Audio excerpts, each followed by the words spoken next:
Welcome to the OnScript podcast, your home for world-class conversations on scripture and theology, where you get to meet some of the best in the field. Visit us at onscript.study. Say hello on Twitter at OnScriptPodcast and stop by our Facebook page at facebook.com/OnScript. Hey everyone, welcome back to OnScript. This is Matt Lynch coming to you from Regent College in Vancouver. Quick note here before we begin that our producer Jason Stark has released a new song called Flesh of My Flesh, and we'll have a link to that in the show notes. We really appreciate Jason and all the work he does, and want to point people toward the music side of who he is. And so you can find that song and another of his releases on Spotify or wherever you listen to music. So that's Jason Stark and his new song, Flesh of My Flesh. Thanks so much for listening. We hope you enjoy this episode. Thanks to all of you who support the podcast as well. We really appreciate your involvement, either by sharing the episode or news about the podcast or by donating monthly. So we appreciate that. And without further ado, here's the episode.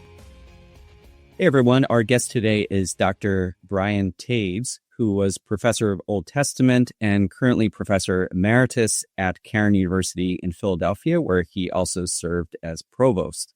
He was one of my favorite professors when I attended there as an undergrad. I still remember his course on Genesis 1-4, so I was glad to see that made an appearance in the book that we're discussing today. And I took a course with him on Ezra and Nehemiah, which also shows up in this book.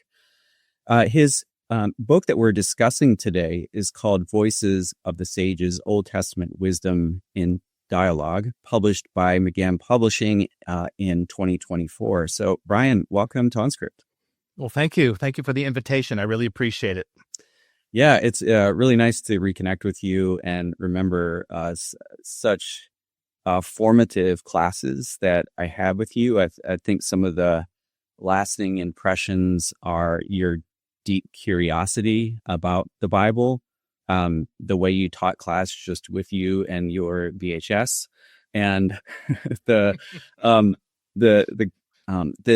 emphasis on intertextuality and connectedness to Genesis 1-4, which we'll get back to. So those are a few things that really stand out. So this is a book, Voices of the Sages is a book about the writings, the third major division in the Hebrew Bible, or Tanakh. Could you help orient our listeners to that third division as a canonical grouping? So, if people open up their Bibles, they're not going to see a section called the writings, usually. So what are we talking about here? Well, maybe one way to think about it is it's the other books. The Law of Moses is the first part, and Joshua through Kings and Isaiah through is the second part. And a lot of scholars think about the writings as sort of a haphazard collection of leftover texts. And one of my goals in my research and thinking was to dispel that notion, to see a group of texts that actually held together in the same way that the Torah holds together and the prophets hold together. And so one of the questions that I was interested in is, well, how would the writings hold together? There are a number of disparate kinds of books in the collection. You have wisdom, you have short novellas, you have a Lamentations, you have a historical book like Chronicles. So it is a varied collection, and that really, in some sense, fits together because of all their uniquenesses. So one of the goals that I've had is to see if there's not necessarily a center to the writings, but what are the major threads that hold the fabric of the writings together? Yeah, I confess sometimes when I teach the Old Testament, I talk about the writings as the third grouping where, like, if they didn't know where to put something, they stuck it there. And I think a lot of us have that general impression. There are, within this third group, the writings, so they have Torah, the prophets, and the writings in the standard Jewish ordering of the Bible. there are subgroupings as well. Do you want to talk about the differences in order, because they're not always arranged the same way historically, and then also there are subgroupings. So maybe talk a little bit about those dynamics. Yeah, there's two major orders. One is a rabbinic order, which has Ruth first, ending in Chronicles. And then you have the Masoretic text tradition, which has Chronicles first and Ezra and Nehemiah last, with Ruth placed after the book of Proverbs.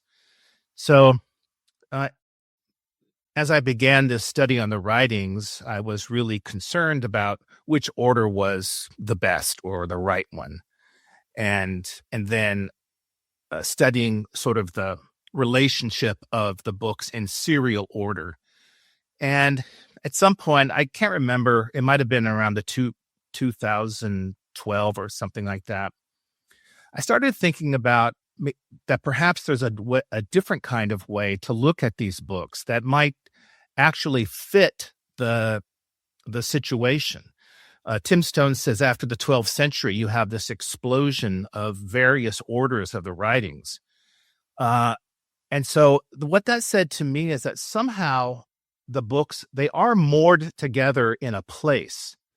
But the fact that the Christian and the Jewish traditions moved these books around suggested that maybe there's a different way to think about this holistically, but also in a, you might say that's not the right word, not maneuverable way, but sort of these texts moving around. And so what I thought that might be a way to get to that was to think about the writings not in a serial order, but as a circle. And by putting the names of the books and the writings around in a circle, what that did is that opened up for me to think about these books in relationship sort of across the writings. So, for example, it opened up relationships between Daniel and Proverbs that you wouldn't necessarily connect if you were just looking at it in a serial order. But by putting the writings along the line of a circle, these other kinds of relationships opened up, like Lamentations and Job. That just created all kinds of new questions and observations. And then when it came to writing the book, I thought, well, why don't I personify the books of the writings as individual sages and write the book and sort of imagine what their conversations might be as they talked about wisdom across the table. You know, it's interesting when you mention a circle, that's not something that's possible with a codex, like where you have things bound together in a single book. But this, of course, we're talking about the time period prior to the development of the codex, when these are individual scrolls and the grouping is conceptual. Maybe they put them on the shelf next to each other. I don't know, but you can, the thought experiment of thinking of them around a table, dialoguing with each other in a circle, might also reflect something of the conceptuality that people were operating with this third grouping in around. And so that's maybe what lent them that maneuverability that you're talking about. Yeah. So while not all the writings are usually considered part of the wisdom literature, you've chosen wisdom as the operative lens for thinking about these books. Why did you choose that? Yeah, I try not to overplay this point, but the term that I've often used is that there's a wisdom thread through the writings, to not overstate what's actually there. But what happened was, once I read in Sailhammer, had this idea about Proverbs and Ruth being connected via the excellent woman, and that just opened up a whole new category to think about the book of Ruth. Now Ruth is a wisdom narrative. And that never dawned on me. And so I began to teach a class where I was able to cover all the books and the writings. And as a consequence of that, I realized, Daniel 1, which introduces the book of Daniel, he's characterized as this great wisdom figure. And I've always been impressed by the beginning of books and how they provide a kind of hermeneutical lens to read the rest of it. And so I thought, well, perhaps what we have here in the book of Daniel is a wisdom book as well. And when Daniel, in Daniel 2, talks about the wisdom and power that God gave him as tied to the quote unquote mystery that God revealed to him, well, then that opened up a category to think about mystery in wisdom terms. And then all of the visions become categorized under this idea of mystery and wisdom. And so all of a sudden, Daniel became a wisdom book in my thinking. Ruth and Esther just are companion books as well. And the Song and Lamentations are the greatest song and the worst song. So as I began to look at each individual book, it became evident to me that there's some wisdom thread in these other texts, and they connected with the traditional wisdom books. To set the further sort of framework for what you talk about in the book, Genesis 1-4 features prominently, and of course, for those checking their Bibles right now, that's not part of the writings. So they're also sitting there at the table, or I don't know what you envision in terms of like the place of Genesis 1-4 in this, but how and why does the voice of Genesis 1-4 keep popping up when you're discussing the writings? Yeah. So it's not a novel idea to say that wisdom and creation theology are bound up with each other. There's just so much creation language throughout the wisdom books that seemed like just part of the discussion, that the writings have a Genesis 1-4 creation background that, for example, individual books draw from. So the song is an extended commentary on the man and the woman in the garden in Genesis 2. What really sort of sealed a lot of this for me was when I came to realize that Abel's name and the word hevel, vanity, in the book of Ecclesiastes are the same. And so that was like, okay, so now the preacher is giving a sermon, as it were, on life outside the garden, using Abel as sort of the touch point or the springboard for his sermon. So then there was just a cascading effect on all of this. And I thought to myself that instead of just making small references to creation throughout the book, I thought I would take Genesis 1-4 and make it a little more prominent and give it some emphasis. So it's basically the theological background to the wisdom texts. Yeah. So if this dialogue is happening around the table, are they constantly all sort of pointing back to Genesis 1-4? Do you have a visual image in mind when you're thinking about this? I don't. I think it's maybe it's the kind of unconscious commitments we have with regards to our faith that we don't always bring to the surface, but they're formative and they direct us. And so that's perhaps how I would look at this, is that this is just the perspective, the framework that by which they're looking at wisdom. And so I just wanted to bring that up front. Yeah, it really worked well in the book. Let's talk about an individual book, the Book of Chronicles. again, like not a book typically associated with wisdom. What wisdom does this book offer, and how might it differ from or be in conversation with a book like Proverbs? Yeah, there were a couple of books that I had to do some extra thinking and reading and research on, and Chronicles was one of them. And so I found a few scholars who had written some articles about wisdom in Chronicles. So I knew I was up against it to try to make that point.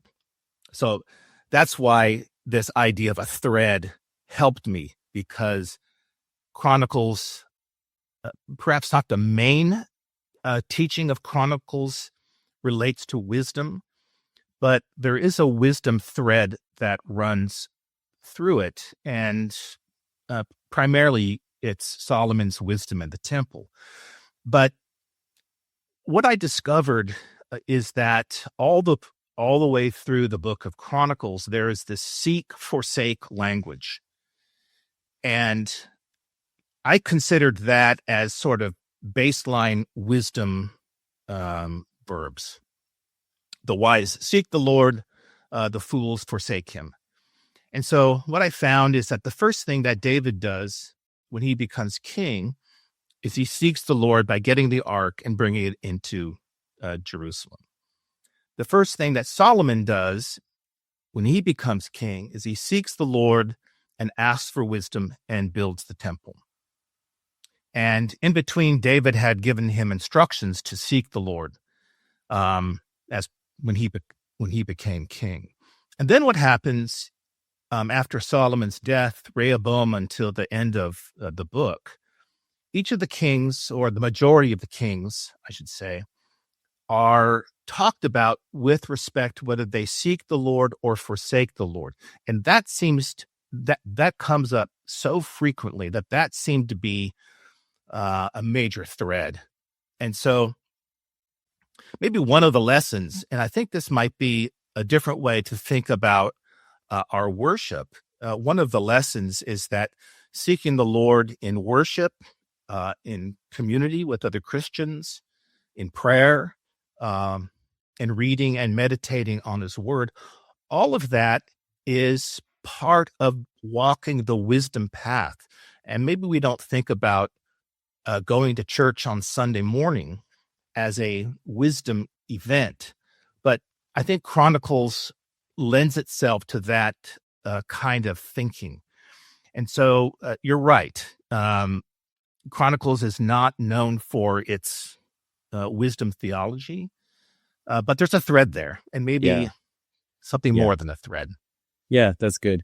I wonder too if not as you were talking and thinking about David and Solomon, famously in Chronicles, they're sort of ideal figures for the most part. Do you think there's a tendency in wisdom literature to feature ideal types? I'm thinking of like woman wisdom and woman folly, where the point there is not their complex character, but they are one type of person. Yeah, that's a good question. I don't know if I've thought about that necessarily, but maybe I actually do that with Job. Job seems to be a kind of wisdom figure who comes out of his troubles. The Lord says, or the text says in Job 42, that the Lord restored the fortunes of Job, which is classic coming out of a captivity language.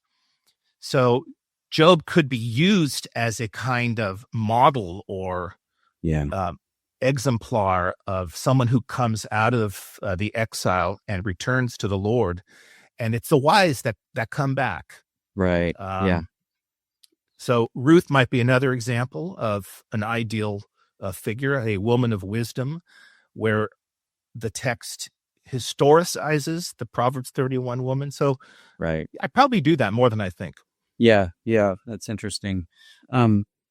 So let's talk about Psalms, which again, maybe for those who are familiar with different Psalm genres, the people probably know that there are wisdom Psalms, but for those who might not initially think of wisdom and Torah, when thinking of Psalms, what do we miss if we miss those themes in Psalms? Yeah, that's a good question. The Psalms are more than a prayer book, and they are a prayer book, but they're more than that. They're more than just a series of verses that the New Testament quotes to point us to Jesus. And so it's interesting that the 5 traditional wisdom books, that the Psalms is included in that. So what I think is important is the Torah Psalms, Psalms 119 and 119, the 3 sort of classic Torah Easy to Psalms. remember. Yeah, exactly. They have wisdom language all the way through. And like I said before, Psalm 1 as the first psalm of the collection opens a door to the rest of the Psalms to think about the rest of the Psalms as wisdom/Torah. And what I found interesting in looking at Psalm 1 and 19 and 119 is you might say the contextual, or you might say the environment in which they're found in the Psalter is going up to Jerusalem or going up to the temple to be with the Lord. So Psalm 1 and Psalm 2 connect that idea. Psalm 19 connects with Psalm 15 and 24. And then Psalm 119 connects with the Songs of Ascent. So what I think might be missed is an overall message of the Psalter, and that is, the wise are those who meditate on the Torah day and night, and they walk in the ways of the Lord. And the wisdom path that the psalm is teaching is laid down by all the various individual psalms. But the direction that the Psalter is teaching us is the direction of this path ultimately is to go up into the presence of the Lord and his King. And so there's a present sort of, there's a present instruction on the path and a kind of eschatological point made about the end of this journey with the Lord. So I think those kinds of things might get missed. Yeah, and that, when you put it that way, you could see immediately the fruitfulness of how you framed Chronicles, of the pursuit of wisdoms leading to seeking the Lord in worship. I think I wonder too, as you're talking and thinking about the connectedness between Torah, which in Hebrew means instruction, and wisdom, as a way of thinking about the Psalms, just how, the degree to which Israel thought of worship as a teaching environment too, a time for instruction. And, one of my sometimes frustrations, but hopes for the church is, especially in low church environments where music is not always thought of as teaching, for worship-focused pastors to take hold of the idea that they're part of the instructional environment of the church. It's I couldn't agree more. There's some hymns that we sing at my church that are so full of teaching and great reminders that it sort of works in two directions, right? Yeah. The song instructs, or the hymn instructs us, and we respond in prayer and praise. And so, So, giving your emphasis on Genesis 1-4 and thinking about the book of Job and its emphasis on creation in the divine speeches toward the end of the book at 38-41, what kind of conversation is Job having with Genesis? They're not saying the same thing. So what do you envision there? I think Job and Abel could be great friends.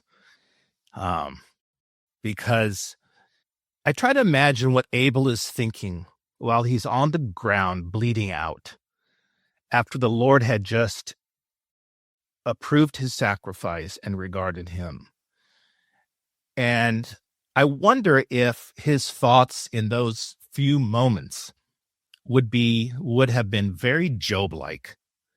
It's like, what kind of world is this? And then what I think is, at least for the reader, so perplexing is the Lord protects Cain. The Lord had every possible opportunity to protect Abel from his brother, and he doesn't.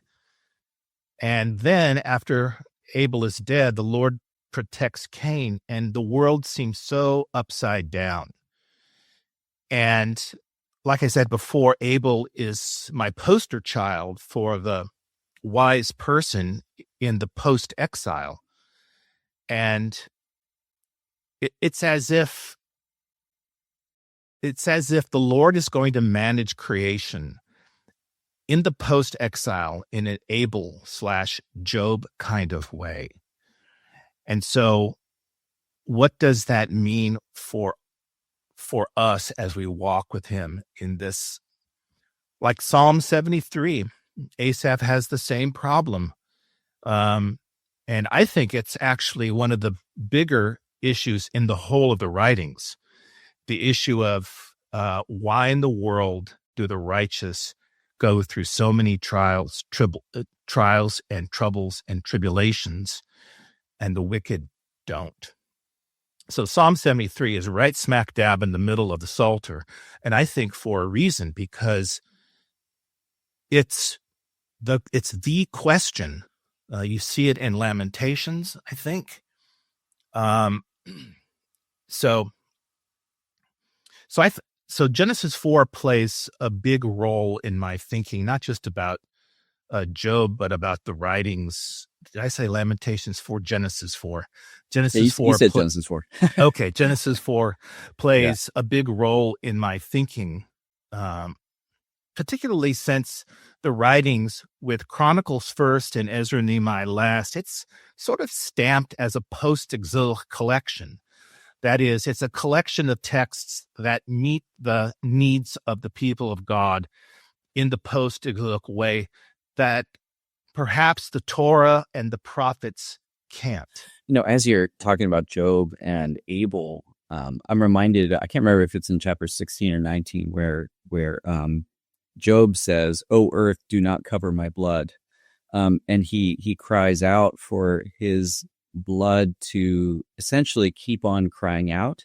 Yeah. And he goes on to say, like, soon I'll go the way of all flesh, and essentially saying, I'm gonna die soon, but I want my blood to keep crying out nonstop. Okay, this protest is going to keep going even when I'm gone. Yeah. Similar. That's awesome. To Abel. Because the cry is for justice, right? Yeah. That's what Abel's blood is crying out for. And the Lord, from a simple reading of Genesis 4, it seems like the Lord ignores the call for justice. And so where is it? Yeah. And Job is crying for that his whole life. And also like in Job 31, where Job talks about his innocence, like before God, and he says, like, if I've defrauded anyone, if I've defrauded my land workers such that the ground would produce no produce or something like that, which again sort of ties into what happened to Cain then. So awesome. a lot of it is very fruitful as I read in the book and as we're talking now to keep that conversation going with Genesis 1 to 4.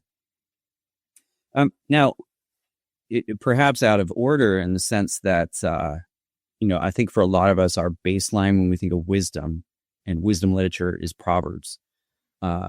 Even if there's a lot more to say, of course.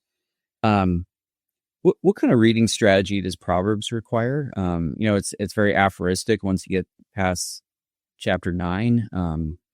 And how might Proverbs actually differ from some of the other wisdom-focused books or the other threads you've talked about?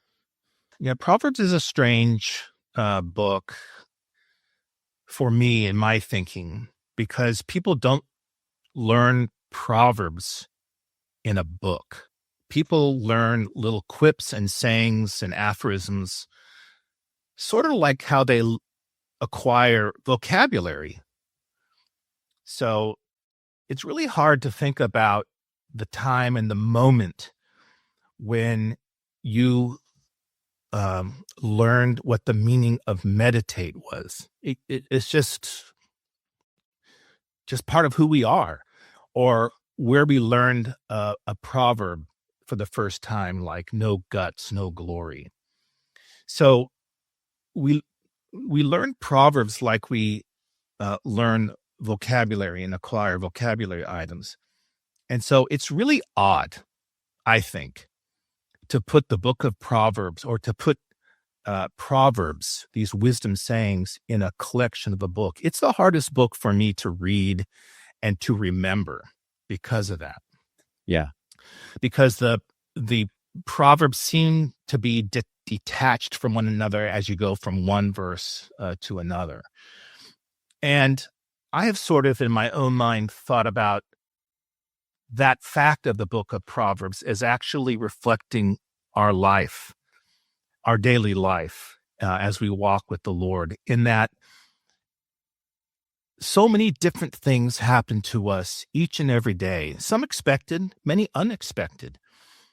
And in those moments, very different moments during the day, we need to access different wisdom.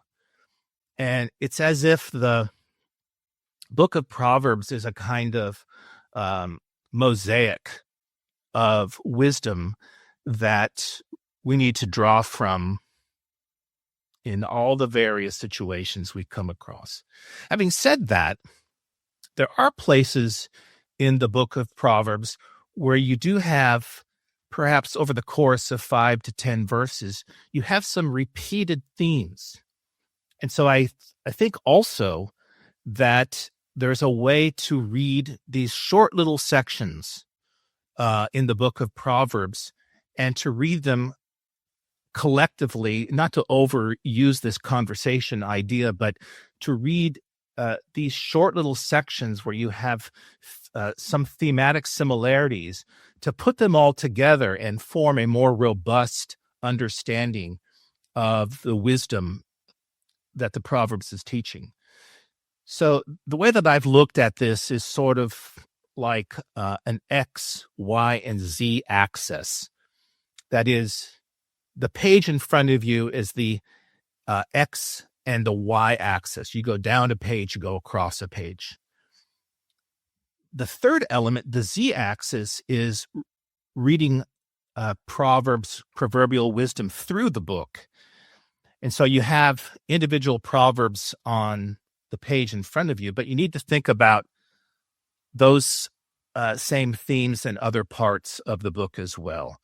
So it's not particularly novel, but it does sort of help me to look at the individual proverbs themselves, the context, and then the larger Proverbs context.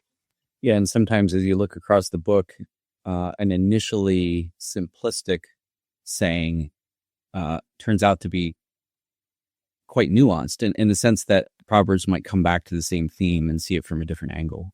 Yeah, no, exactly. And I think just in terms of, this is how I described it to my students when I taught wisdom literature, that the number one tool in the wisdom tool belt is meditation. And it doesn't surprise me that so many books of the writings are difficult to interpret. The Song of Songs, Ecclesiastes, the ending of Lamentations, the book of Esther. I mean, it kind of goes on and on. And the nature of wisdom is to challenge us to meditate, to reflect, and to seek. And so I think that's that's an important part of just reading the Proverbs and the other books in the writings. Yeah, yeah. And I can see the sort of similar strategy at work in Genesis 1-4, in the sense that this is something Drew Johnson pointed out to me, how you get to the end of chapter 3 and things are definitely not straightforward in Genesis 3, because at one level it seems like the serpent's right, because God said, "In the day you eat of it, you will surely die." They don't die. Right. The serpent says, "You'll become like God, knowing good and evil." They become like God, knowing good and evil. Right. So you get to the end, and it's set up this puzzle for you as a reader, where, hey, maybe the serpent's onto something, and God's just dead wrong here, and that the text doesn't sort of resolve all that for you nice and neatly, and say, oh, if you get that impression, here's the explanation. It lets you sit with that puzzle, and then thrusts you into a Cain and Abel world where you're presented with another very difficult conundrum. That's right. So I think that kind of strategy makes a lot of sense. And I'd add Daniel in the mix of very difficult books that require meditation and maybe more. I want to do a speed round just to change gears here. And the idea is to give sort of short answers without overthinking. Okay, so maybe the first one, you can go a little bit longer because I'm curious about this. Could you talk about the influence of John Sailhamer on your thinking and the way you approach the Old Testament? Yeah, I was a linguistics major in college. And then I went to seminary. After seminary, I went back and got a PhD in Semitic languages. And it was very heavily linguistic in orientation.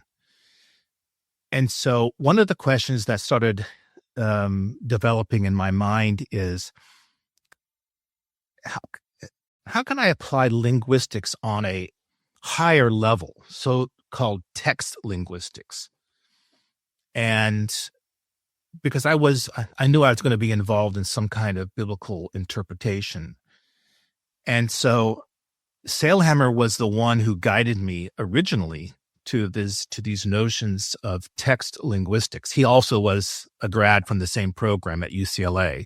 Oh, interesting. So yeah, so we, there was an affinity there, I think, to the way that we thought. And so my dissertation was actually a discourse analysis of Daniel's Aramaic. So I was trying to apply my linguistic interests and knowledge at a higher textual level. And so Sailhamer opened the door for me to a lot of that. And, once I read this comment of his about Proverbs and Ruth, I thought, okay, well, maybe there's a linguistic level at the book level. And how might we think about the so-called grammar of the writings? And so that's kind of how that all developed. And it was very interesting and fruitful. That's great. Okay, now back to actual speed round. Okay. All right. What's one idea in biblical studies that you think needs to die? I think the thing I would say is a overemphasis on history. Okay, we're gonna let that sit. Even though I have follow-up questions. All right. What do you think is the most significant book in biblical studies in the last 50 years? I think Ecclesiastes would be the most important book. And the reason I think that I'll stop there. Okay. Yeah. Again, follow up. All right. How do you solve a problem like Maria? The Proverbs would say reproof, correction, and discipline. Oh, that didn't work well. All right. Have you ever had to throw a student out of class? Yes. I've had to throw a student out of a class for the whole semester. Okay. We probably can't talk about details. All right. Were you, as a student at any grade, ever thrown out of a class? We're going all the way back to elementary school. I don't think so. I was not a great contribution in those classes. All right. This is from a listener's 10-year-old daughter who wanted to share this joke. So what do ticks, like the bug, and the Eiffel Tower have in common? They're ironclad. They're both parasites. All right. Would you rather teach a class for a full year where you had to eat half a jar of peanut butter to start your day? Or would you rather go with no coffee every morning you taught? I'm assuming you don't have a peanut allergy. No, I don't. Okay. Definitely the peanut butter. Are you going to go? Yeah. You don't want to, you're not going to give up the coffee. Okay. No. Do you have a favorite novel or film? I taught a film class, and I think my favorite film changes between Casablanca, 2001, A Space Odyssey, and Citizen Kane. Okay. I wouldn't have predicted the 2001 Space Odyssey. Yeah. Okay. Would you rather wear only 100%? Oh, do you wear contacts, by the way? No. Oh, you don't. Okay. So this, I'll have to modify this somehow. Because I was going to ask, would you rather wear only 100% wool clothing for a year, or spend half of each waking day without your glasses? But of course, I guess you don't need glasses. No. So that's an easy decision. Yeah, exactly. Okay. Exactly. All right. All right. Back to the interview. Well done on the speed round. Thank you. So we've talked about Ruth in terms of a wisdom figure. So the Eshet Chayil, the noble, strong woman of Proverbs 31, that same description is used for Ruth. But the book of Ruth is also notable for its lack of emphasis on Yahweh's direct action in the story. Until 4:13. I thought that was interesting. I'd never thought about it that way. Could you discuss that text and how you see it connecting to New Testament themes as well, as you talk about in the book? Yeah. You're right. The Lord is not part of the narrative until 4:13, which I think makes it stand out in bold or neon lights.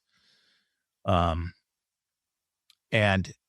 it's the Lord giving conception to Ruth, which ends up resolving Naomi's emptiness. So Naomi, I think, is the main character of the book of Ruth, and her emptiness that she decries at the end of chapter 1 is the problem that needs to get resolved. And so 4:13 is the Lord's intervention, where he breaks into the story, breaks into history. And Ruth has conception, and she gives birth to Obed, and Obed is the kinsman redeemer for Naomi.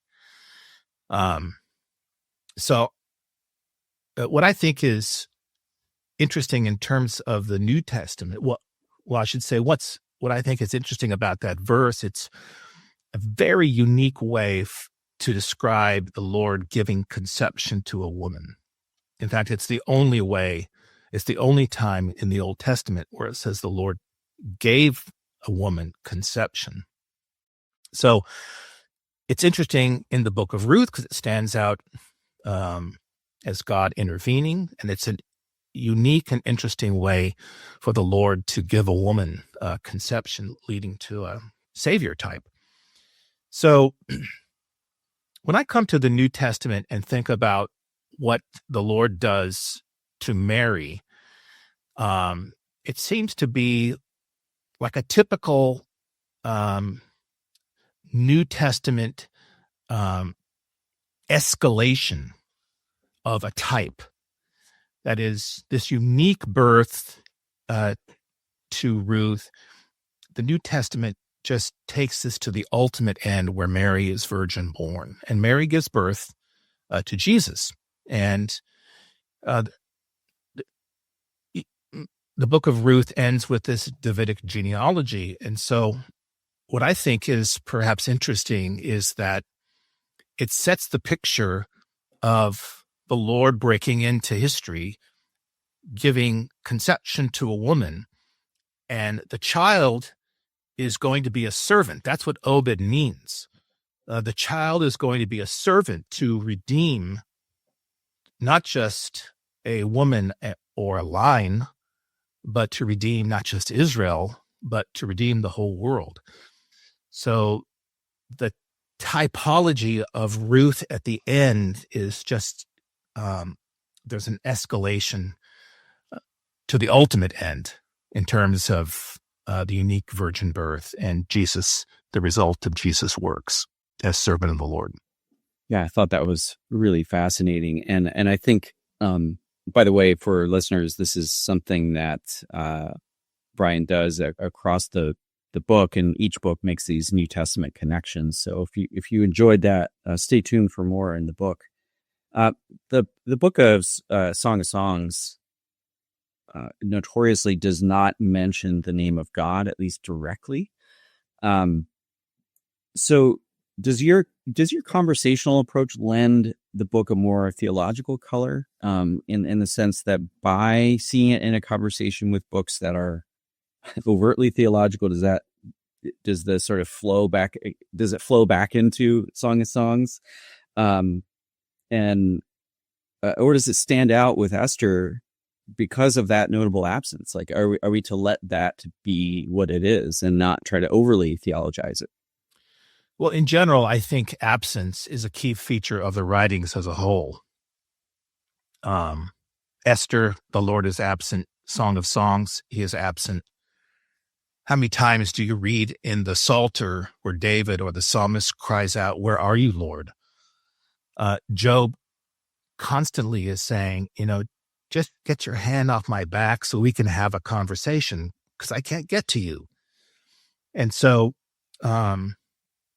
I think absence plays a big role. And I think in terms of the context of the writings in the post-exile, there's no divine glory in the temple. There's no son of David sitting upon the throne. A small portion of the people are actually in the land. And so, like Psalm 73, where is the Lord? So I think I've often thought this might be overstated as well, that the absence of God in the book of Esther may be actually consistent with the other books of the writings and not an anomaly. And so coming back to the Song of Songs, what I think what you said is probably true. I probably take a more theological approach, depending on what I'm reading the song up against. So when I read the song up against Ecclesiastes, the next book in the writings, the song is the blessed life within the garden, that you can live outside of the garden in the post-Edenic world. And Ecclesiastes is talking about the hevel, the vanity of living outside the garden. And so you have, one is very hopeful. Do you mean somehow I can have a Eden-like experience walking with God? And most importantly, with my spouse.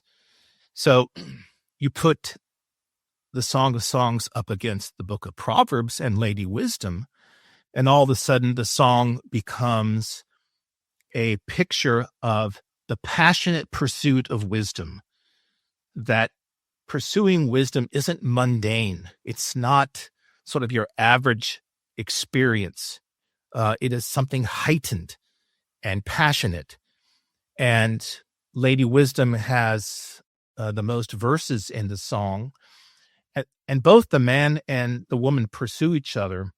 But it seems like up against the book of Proverbs, the song is teaching us about how hard we pursue God on a you might say a daily basis. So the song I've always thought is a kind of chameleon, and it will change depending on the book or books you set up against it. You put the song up against the prophets, it means one thing. You put the song up against Genesis 2, it means something else. So it's a very slippery book. And what I did in Voices is I put it up against Psalm 45, because Psalm 45 is the other song of love in the writings, maybe in the whole Old Testament. And so I created this conversation between those two books. We don't have time to get to every book in the writings, but I did want to ask a sort of larger order question about these voices around the table. And in a way, you've just touched on this now. But when we think about their theological contributions, is there ever a sense in which the writings more fundamentally disagree about basic things? Or are they all kind of just giving different angles and perspectives? Like, how do you sort of conceptualize the degree of agreement or disagreement at this table where the sages are talking together? Yeah. Going into this, I thought that, for example, Ecclesiastes and the preacher would be the one voice that would really stand out and object and be sort of discordant voice in the whole thing. And as I came to read and think about it, I realized that the whole notion that the world is Hevel-like, I found it in Job and I found it in the Psalms as well. And like I said, even though Psalm 73 doesn't use the word Hevel, it's in the same vein. And I thought to myself, maybe this is something that's not unique. Maybe what is unique about the preacher is the depth or degree to which he talks about Hevel and everything. And that the other books in the writings that talk about vanity or Hevel is more situated on a particular point. But the preacher goes all out. And when he says all is Hevel, he really means it. And B, he goes through the book and gives examples of that. So I found that my conversations that I looked at didn't, in the end, really come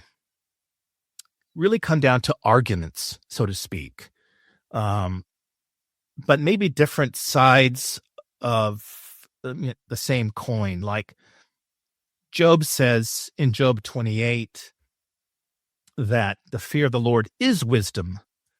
And Proverbs 1:7 says the fear of the Lord is the beginning of wisdom. So to me, that was two sides of thinking about wisdom and the fear of the Lord. Not contradictory, but complementary. Yeah. One conversation that I could imagine maybe a higher level of disagreement, and a number of people have thought this way, is about when you put Ruth in a conversation with Ezra and Nehemiah on the status of non-Israelites in the community and intermarriage with them. Do you see, how do you envision that kind of conversation over, hey, should we include non-Israelite women? And they could have very heated, I could imagine an argument there. Yeah. Well, in the book, I tried to consistently refer to the women in the book of Ezra and Nehemiah as idolatrous women who were outside of the people of Israel. That is, their race or their ethnicity wasn't the issue, but the issue was, did they believe in God, Yahweh, and pursue him? Did they fear the Lord like Ruth or not? And so there are two places. It's Ezra 6, Ezra 10, Ezra 6, Nehemiah 10, where it looks as if the narrator is talking about a group of people of the land that joined the Jews. And so there's a very subtle hint that there were other Gentiles that joined the Jewish people in the worship of the Lord. And so you have this little crack in Ezra and Nehemiah, which, when you go through it, it looks more like the book of Ruth in the sense of Gentiles coming to fear the Lord and join with the people of God. So you're right. Your question came up, or the position that your question represents came up a lot in my reading. And I, in the end, like I said, thought that the two books complemented one another. And that's on an assumption that these women are idolaters, which do you think that's implicit in the book? Is there any clue to that? Or what? Yeah, how do you land there? Well, Ezra and Nehemiah quotes Deuteronomy 7, 3 and 4. And the prohibition against marrying these foreign women, ultimately, the danger was that they would turn the men away from following Yahweh. So I think that's, not only does the text quote Deuteronomy 7:3, but I think that's the background to it. The very last thing you read in Nehemiah 13 is sort of a brief summation of Solomon, who sinned by virtue of the foreign women that he mentioned, that he married. And so we know from Kings that those women caused him to turn to other gods and to worship them. So I think that's how I would go in sort of seeing the idolatrous background. I don't know if I'm sure you remember this, when I was at Cairn back in the early 2000s, you did a dramatic reading with music of the Book of Lamentations. So you had someone with emotion reading each chapter, and then there was music accompanying it. Really cool performance. Did you ever do that again? Only did it once, and we did record it. Okay. Which unfortunately I have lost. Oh no. Yes. But that was a very fun project, and it came off great. Yeah. So I really, it was so memorable and conveyed the heart-wrenching nature of the Book of Lamentations. And you, as you note in the book, this is a book that does not sort of end on a happy note. If we take the standard lament form in the Psalms, most of them, not all, but most of them end with a turn toward praise. Lamentations doesn't really, and maybe because of that, there's a tendency to pick out the good bits in the middle. Yeah, right. So, what wisdom does a book like this offer at the table in this discussion, especially when its dominant tone is not one of hope? Is that a wise path? You're right. So Lamentations has a number of different voices, and Lady Jerusalem is one voice as she laments her loss because of her sin. And then in the center of the book, as you know, you have this triple acrostic, alphabetic acrostic, and this man, this mighty man, this Geber, he speaks. And then in chapter 5, the other voice is this choral voice that speaks. And so that's what really drove me to create this performance, is to be able to dramatically present the different voices and perspectives of the book.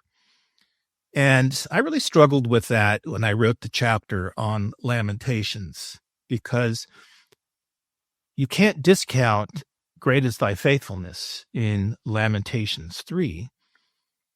But then you also can't discount the last verse, which says, unless the Lord is utterly angry with us and it's over, right? And so I thought at the end that you have to keep both perspectives alive, so to speak. You have to keep them both when you finish reading that book. That is, and actually I thought this was another thread through the writings, and a theme through the writings was the simultaneous perspective of hope and suffering. That those two ideas come together and make up the cardinal virtues, you might say, of a God-fearer in the post-exile. And you don't want to take God's grace and mercy for granted. So, like the Ninevites said, who knows, perhaps the Lord will relent, right? And Joel says the same thing. So I think that's sort of the attitude at the end of Lamentations. You don't want to take the Lord's mercy and pardon and grace for granted. At the same time, he does say that his faithfulness is great and that his mercies are new. And you hold on to that in faith. And so the other thing that I would say is it's a great book to read during the Passion Week, to think about the sufferings of Jesus, who embodies the sin or bears the sins of the people and identifies with them in their own sufferings. As you've sat with the writings for so long, and then, you know, you've taught what this book ends up being, could you just talk briefly about the impact on you of sitting around the table with these books and hearing them converse with one another? What are some of the ways that that's impacted you? Well, it was really fortuitous that I started teaching this class in poetic books and then the wisdom literature. And I think a grace, because when I came to Cairn in 93, just 2 years later, my kidneys failed and I had to go on dialysis. I was fortunate to have a kidney donor. And so I've had health issues that I've struggled with since 95. I was diagnosed with multiple myeloma in 2015. And so the experiences that these individuals in the writings have of walking with the Lord in trouble just has undergirded my life. I mean, David and Job and Naomi and Daniel and Lady Jerusalem. I mean, the characters, the individual characters became models for me, you might say, for me to deal with my own lifelong trials and tribulations. I would tell my students, the Lord is probably not going to heal me, but I know I'm going to get healed in the resurrection. So there was quite a personal application of these books to my own life, and so I've always thought that was a grace that God gave me to be able to dig into them. Well, Brian, thank you so much for sharing that and for really the opportunity to learn from you again through reading this and conversing together. It's a real privilege. And I thank you on behalf of our listeners for joining OnScript. Thank you very much. Appreciated it. It was great.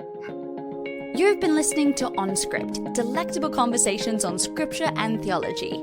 If this episode has brought you inner peace or lit your biblical fire, please consider a small donation of just $2 or $5 per month. Information on how to donate can be found at onscript.study/donate.